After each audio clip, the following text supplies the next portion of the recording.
সকাল বা সন্ধ্যের টিফিনে এরকম একটা সুন্দর রেসিপি একবার হলো বাড়িতে তৈরি করে দেখতে পারেন।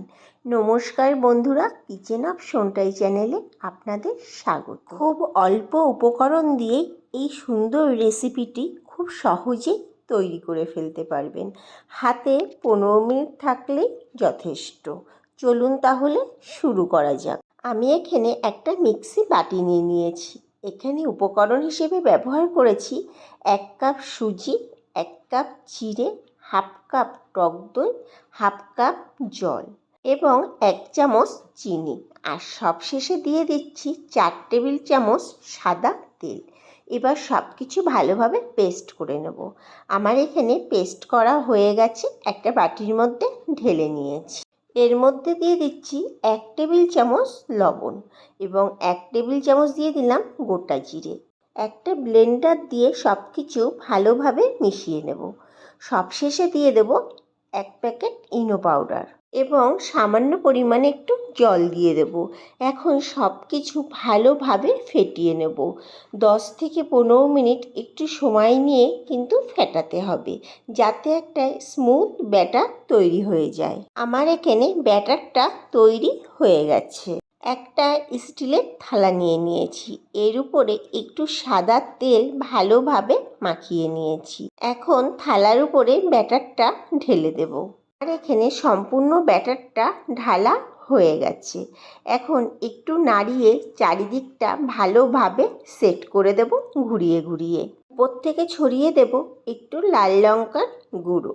আমি আগে থেকেই কড়াইতে জল গরম বসিয়ে দিয়েছিলাম। একটা স্ট্যান্ডের উপরে খুব সাবধানে থালাটা রেখে দেব।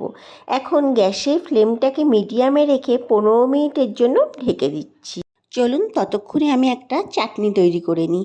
আমি এখানে চাটনির উপকরণ হিসেবে ব্যবহার করেছি 1 কাপ নারকেল কোড়া, আর 1 মুঠো দিয়ে দিয়েছি চীনাবাদাম, 2 কোয়া রসুন, আর হাফ ইঞ্চি দিয়েছি আদা কুচি, আর 3 থেকে 4টে কাঁচা লঙ্কা, আর 1 চামচ দিয়ে দিয়েছি লবণ। এখন মিক্সিতে ভালোভাবে পেস্ট করে নিয়েছি। আমি এখানে টক হিসেবে ব্যবহার করেছি 4 টেবিল চামচ লেবুর রস। এখন সব কিছু ভালোভাবে মিশিয়ে নেব। কড়াইতে 1 চামচ মতো তেল গরম করতে বসিয়ে দিয়েছি। এর মধ্যে সাদা সর্ষে এবং শুকনো লঙ্কা ফোড়ন দিয়ে দিলাম। একটু 10 থেকে 12 সেকেন্ড ভেজে নেব। এর মধ্যে দিয়ে দেব কিছুটা পরিমাণে কারি পাতা।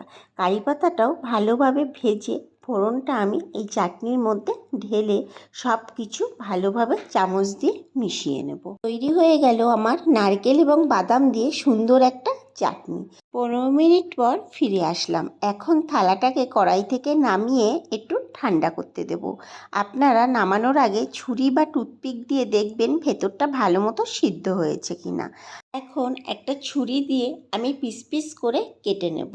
আপনারা আপনাদের পছন্দ মতো শেপ অনুযায়ী কাটতে পারেন। এখন একটা পিস আমি প্লেটে তুলে নেব। দেখুন বন্ধুরা, কত সুন্দর পিসগুলো উঠে যাচ্ছে। এইভাবে আমি প্রত্যেকটা পিস প্লেটে তুলে নিয়েছি। রেসিপিটি এতটাই সুস্বাদু হয়, বাড়িতে তৈরি না করলে বুঝতেই পারবেন না। আমার অনুরোধ, একবার হলেও আপনারা বাড়িতে এইভাবে ট্রাই করে দেখুন। সকাল বা সন্ধ্যের টিফিনে এরকম একটা সুস্বাদু রেসিপি বাড়ির সকলেরই পছন্দ হবে আশা করি। ভিডিওটি যদি ভালো লেগে থাকে একটা লাইক, শেয়ার এবং চ্যানেলটিকে সাবস্ক্রাইব করে পাশে থাকার অনুরোধ করছি। আর আপনি যদি ফেসবুক পেজ থেকে দেখে থাকেন, পেজটিকে ফলো করে দেওয়ারও অনুরোধ রইল। দেখা হচ্ছে নতুন একটি ভিডিওতে।